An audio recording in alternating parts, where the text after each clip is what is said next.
নোয়াখালী বাংলাদেশের অন্যতম সুপরিচিত জেলা। এটি রয়্যাল ডিস্ট্রিক্ট নোয়াখালী নামে পরিচিত। এই অঞ্চলের অনেক প্রখ্যাত রাজনীতিবিদ উঠে এসেছেন, যারা দেশের রাজনীতিতে গুরুত্বপূর্ণ ভূমিকা পালন করেছেন।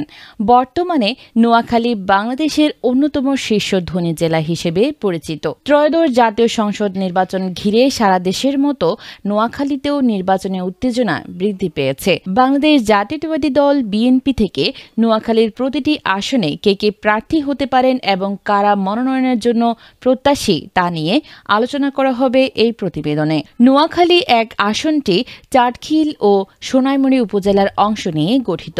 এই আসনে বিএনপির প্রার্থী হিসেবে ব্যারিস্টার মাহবুব উদ্দিন খোকন অন্যতম। তিনি নবম জাতীয় সংসদ নির্বাচনে বিএনপি থেকে সংসদ সদস্য নির্বাচিত হয়েছিলেন। এছাড়া সাবেক কেন্দ্রীয় ছাত্রদল নেতা মামুনুর রশিদ মামুন এবং তরুণ নেতা পরাণ চৌধুরীও এই আসনে প্রার্থী হতে পারেন। নোয়াখালী ২ আসনটি সেনবাগ ও সোনাইমুড়ি উপজেলার অংশ নিয়ে গঠিত। বিএনপির প্রার্থী হিসেবে জয়নাল আবেদিন ফারুক অন্যতম। তিনি খালেদা জিয়ার সাবেক উপদেষ্টা ও বিরোধী দলের চিফ হুইপ ছিলেন এবং নোয়াখালী ১ আসন থেকে ৪ বার ও নোয়াখালী ২ আসন থেকে ১ বার সংসদ সদস্য নির্বাচিত হয়েছেন। এছাড়া সৌদি আরব পশ্চিমাঞ্চল বিএনপির ভারপ্রাপ্ত আহ্বায়ক আব্দুল মান্নানও মনোনয়ন প্রত্যাশী। নোয়াখালী ৩ আসনটি বেগমগঞ্জ উপজেলা নিয়ে গঠিত। এই আসনে বিএনপির প্রার্থী হিসেবে বরকতুল্লাহ বুলু অন্যতম। তিনি বিএনপির কেন্দ্রীয় ভাইস চেয়ারম্যান ও সাবেক যুবদলের কেন্দ্রীয় সভাপতি। এছাড়া সাবেক এমপি ও পারটেক্স গ্রুপের মালিক এম এ হাশিমের ছেলে সৈকত আজিজ রাসেলও এই আসনে প্রার্থী হতে পারেন। নোয়াখালী ৪ আসনটি সদর ও সুবর্ণচর উপজেলা নিয়ে গঠিত। এই আসনে বিএনপির প্রার্থী হিসেবে মোহাম্মদ শাহজাহান অন্যতম। তিনি বিএনপির প্রতিষ্ঠাকালীন সদস্য, সাবেক যোগ্য মহাসচিব ও বর্তমানে ভাইস চেয়ারম্যান।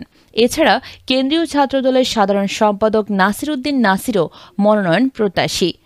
নোয়াখালী ৫ আসনটি কোম্পানীগঞ্জ ও কবিরহাট উপজেলা নিয়ে গঠিত। এই আসনে বিএনপির প্রার্থী হিসেবে ফখরুল ইসলাম, বজলুর করিম চৌধুরী আবেদ ও সৌদি মহানগর বিএনপির সভাপতি কেফায়েতুল্লাহ চৌধুরী কিসমত মনোনয়ন প্রত্যাশী। নোয়াখালী ৬ আসনটি হাতিয়া উপজেলা নিয়ে গঠিত। এই আসনে বিএনপির প্রার্থী হিসেবে ইঞ্জিনিয়ার তানভীর উদ্দিন রাজীব মনোনয়ন প্রত্যাশী। তিনি একজন তরুণ রাজনীতিবিদ ও শিল্প উদ্যোক্তা। নোয়াখালী জেলার প্রতিটি আসনে বিএনপির প্রার্থীদের মধ্যে তুমুল প্রতিদ্বন্দ্বিতা চলছে। দলীয় মনোনয়ন পাওয়ার জন্য প্রার্থীরা বিভিন্নভাবে জনসংযোগ ও প্রচারণা চালিয়ে যাচ্ছেন। আগামী দিনে দলের কেন্দ্রীয় নেতাদের সিদ্ধান্তের উপর নির্ভর করবে কে কে মনোনয়ন পাবেন।